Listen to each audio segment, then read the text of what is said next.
In our retro review for the original series today, we'll talk about Assignment Earth after this.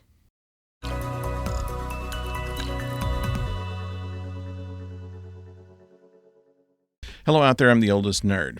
In Assignment Earth, we are introduced to a character by the name of Gary 7, a code name for a supervisor agent who has been abducted, really, by another planet that's still a secret all the way up through Picard's time, and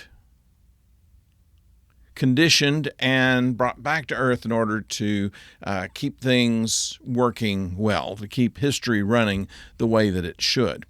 And an interesting thing is there was a connection of that made between Gary 7, the supervisor, and also the Traveler in one of the early episodes of The Next Generation. And, of course, in the last episode of Picard Season 2, where Wesley Crusher, who had gone with the Traveler, is someone who actually oversees the supervisors like Gary 7. So an interesting connection between this and future projects that works pretty well together, I think. And looking back over this episode in the context of that, it makes a lot of sense. The planet is unknown. The people are unknown. They are travelers that transcend time and space of any normality. And so that is an interesting premise to begin with. Now, the show was a backdoor pilot, which is to say that while it was an episode of Star Trek, it was intended to be an audition for another program Gene Roddenberry wanted to produce, which I don't know that the series had a name to it. Assignment Earth probably was a good working title. Characters there were going to help keep history moving along the right way, kind of a time... not a time travel as well as it was just we're fixing things to make things right so that history runs the way it's supposed to. Good job generally done by the actors. Robert Lansing as Gary 7. And the first time we have seen Terry Garr, she's done other things in small roles here and there, but she could be well remembered and playing a good part as a 20-year-old in this episode as Roberta Lincoln. And the mysterious black cat Isis. Now, like I say, Kirk and Spock are just kind of trying to figure out what he's doing, and so we have some scenes with Kirk and Spock and Scotty, but really it's not much of a Star Trek episode, really. It is a way to show just what Gary 7 is there to do, and they indicate even kind of to the audience that there will be many adventures between Gary 7 and Miss Lincoln. And so that is the reason that this was made. Now, the plot itself was used with a lot of stock footage. You saw a lot of NASA stuff. There was a Saturn V rocket that would not have launched a missile, although most of our space program rockets were modified ICBMs. I do believe the Saturn V, though, was specifically for the moon landing. Nevertheless, they had good color footage of that and probably better quality than they could have found of a regular missile being shot. And a Saturn V launch always looks impressive anyway. So I'll give them an okay for that, even though it wouldn't have been very accurate to launch any kind of satellite.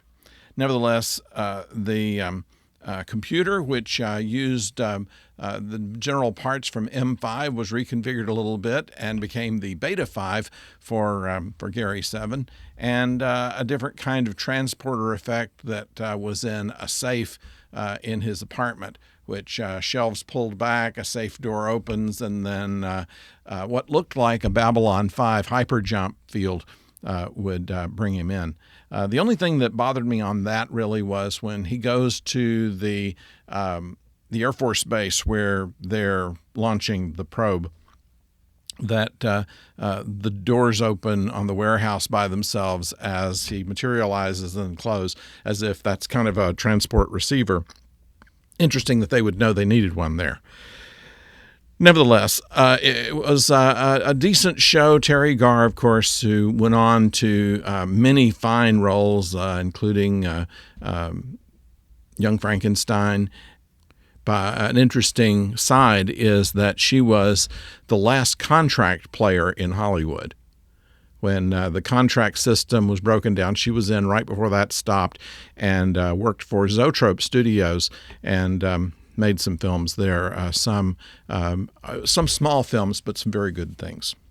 Anyway, that said, it was okay as a season ender. Obviously, it was not picked up for the next fall and was not made into a series, but I could see where they could do something with that and would take less of a special effects budget than Star Trek would, and doing essentially the same kind of thing. You go and you try to stop bad things from happening before they happen, because you have some kind of knowledge of what the history is supposed to be and what's going on. So that's the situation there. There's a few things that are kind of odd, but then we're talking 1968, and what seemed to be high technology at the time really wasn't, like a typewriter that you can talk to and then it types on paper. You can actually do that with your phone right now, but there's no reason to put it on paper. There's the the pen is interesting. It looks very much like Doctor Who's sonic screwdriver. It does whatever you need to do, and that's was kind of interesting, and would have made a nice merchandising bit had the show gone to series.